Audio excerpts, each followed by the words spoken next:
जय माता दी। आप सभी को माँ भगवती महामाया की कृपा सदैव आप सभी के ऊपर बनी रहे। माता रानी आपको हमेशा खुश रखे, स्वस्थ रखे, महामाया आपके भंडारे भरे। माँ से यही प्रार्थना मेरी है, आप सभी के दुखों का निवारण भगवती करे। आज मैं आप सभी के लिए एक नया वीडियो लेके आई हूँ। ये भी माँ भगवती महाकाली से जुड़ा हुआ वीडियो है।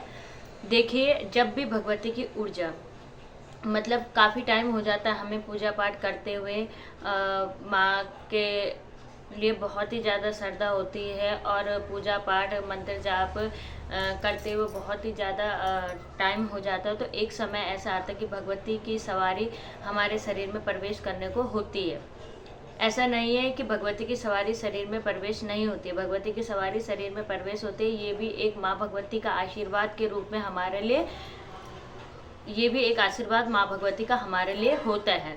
तो आज मैं इस विषय पे वीडियो लेके आई हूँ कि जैसे कि भगवती की सवारी हमको प्रदान होने वाली है, मतलब माता की सवारी हमको आने वाली है, तो उससे पहले माँ क्या संकेत देती है। देखिए, जब माँ की सवारी आती है तो जो व्यक्ति होता है, जो माँ की पूजा आराधना कर रहा होता है, तो उससे एक हफ्ते पहले वह अपना मतलब जैसे कहते हैं कि मैं तो इसे मानसिक संतुलन खोना ही कहूँगी। मतलब उस व्यक्ति को हर बात में बहुत ही गुस्सा आना लग जाता है, बहुत ही ज़्यादा गुस्सा, जिसे कहते हैं कि वह किसी को भी उसको एकांत पसंद होता है, वह किसी को भी अपने पास भटकने नहीं देता है। मतलब उसे ये लगता है कि मैं अकेले ही रहूँ, उसे अकेले रहना ही अच्छा लगता है और बात बात पे गुस्सा करता है। वो किसी भी व्यक्ति से बात नहीं करता है, अगर वह बात करता है भी तो उस व्यक्ति से भी उसका झगड़ा हो जाता है, क्योंकि उसका स्वभाव ही इतना चिड़चिड़ा हो जाता है। ठीक है, व्यक्ति बीमार रहने लगता है। अब बीमार का मतलब ये है कि जैसे कि या तो उसका सर भारी हो जाता है, सर में दर्द होना शुरू हो जाता है और पूरा जो शरीर है, शरीर की नस नसों में दर्द होना बहुत ज़्यादा। भगवती के सवारी आने पे शरीर में बहुत ज़्यादा दर्द होता है, बहुत ज़्यादा नसों में दर्द और शरीर में बहुत ज़्यादा मतलब भारीपन और दर्द रहना शुरू हो जाता है। ऐसे व्यक्ति को मतलब शांति चाहिए होती है, वो किसी से बात ना करे। उसे ऐसा लगता है कि मैं कहाँ जाऊँ कि एकांतवास मुझे मिल जाए। ठीक है, मतलब ऐसा व्यक्ति बहुत सबसे अलग और सबसे हटके रहना चाहता है और सबसे अलग और सबसे हटके यह व्यक्ति होता भी है।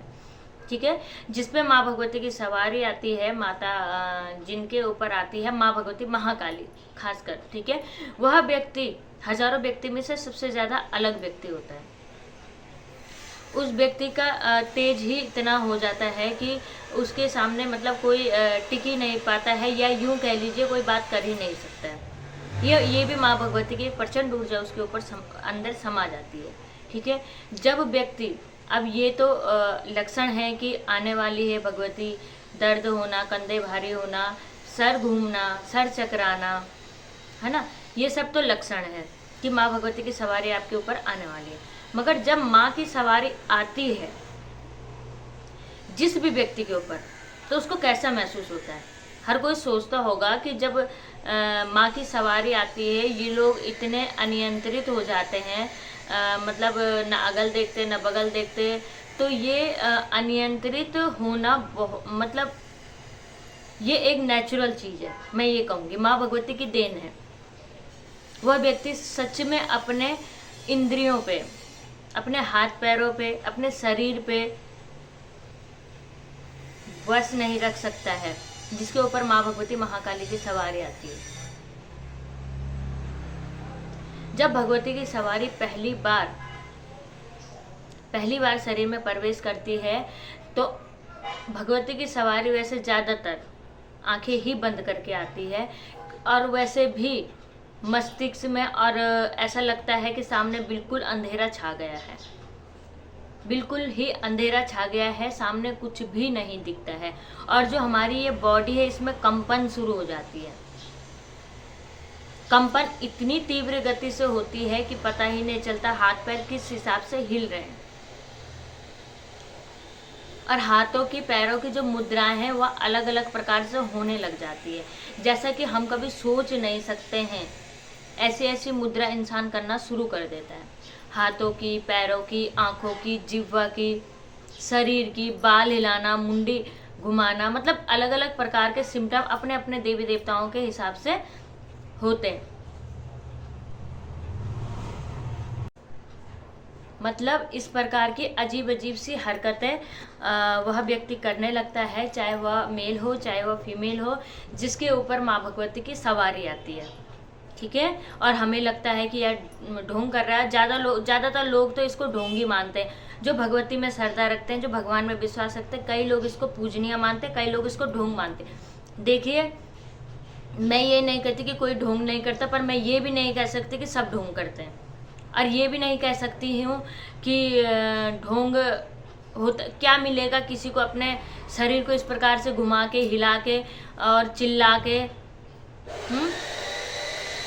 तो मैं किसी भी ऐसी चीज़ का सपोर्ट नहीं करती हूँ कि व्यक्ति कहे कि उसके ऊपर माँ नहीं आ रही। अगर नहीं भी आ रही है तो वो उसके कर्म है कि वो ढोंग कर रहा है, भगवती देखेगी। बस हमें इस बात पे चलना चाहिए। ठीक है, कभी किसी भी व्यक्ति का मजाक नहीं उड़ाना चाहिए कि माता नहीं आ रही है, उस पर पता नहीं ऐसी ढोंग कर रहा है। ढोंग कोई नहीं करता है। और भगवती का जब समावेश शरीर में होता है तो भगवती चिल्ला के आती है, चिल्ला के, चीख के, क्योंकि माँ का रूप बहुत प्रचंड है।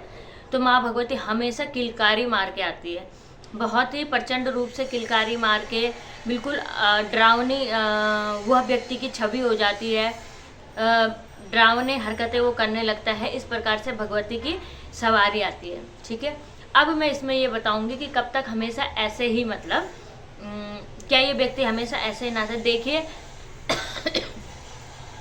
ये भगवती सिर्फ ऊर्जा रूप में प्रकट होती है। ठीक है, जब माँ जाती है शरीर से, पहले इस बात को समझ लो, जब माँ शरीर से जाती है तो माँ भगवती हमेशा या तो अपना जयकारा लगाते हुए जाती है शरीर से। ठीक है, या तो अपना जयकारा लगाती है, या माँ मत्था टेकते हुए जाती है। सभी सवारियों का अलग अलग जाने का तरीका होता है। ठीक है, किस प्रकार से माँ जाती है ये पता नहीं है। कई लोग तो माता के जाने के बाद बेहोश तक हो जाते हैं। ठीक है, क्योंकि वह उनकी ऊर्जा को अभी सहन नहीं कर पा रहे। ठीक है, तो जब पूर्ण रूप से सवारी, अब मैं ये बताऊंगी जब पूर्ण रूप से, क्योंकि ये तो सिर्फ माँ की ऊर्जा, ये सिर्फ माँ की ऊर्जा ने शरीर में प्रवेश किया था, जिससे स्थिति इंसान की ऐसे हो जाती है।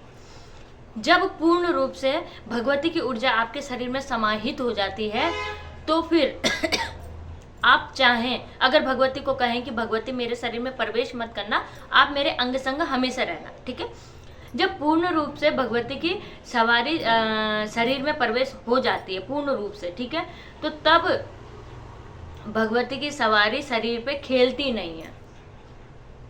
खेलेगी जब अति आवश्यक संकट होगा, नहीं तो नॉर्मल ही सारे भक्तों का कल्याण करती है, सारे भक्तों को आशीर्वाद प्रदान करती है, सारे भक्तों को के विषय में बताना शुरू करती है। जहाँ पे सवारी बताना शुरू कर देती है और शांतिपूर्वक भगवती लोगों के विषय में बताना शुरू कर देती है और शांतिपूर्वक आके और अपना आशीर्वाद सभी भक्तों के देके चली जाती है, तो समझ लेना उस इंसान के शरीर में भगवती का पूर्ण प्रवेश हो चुका है।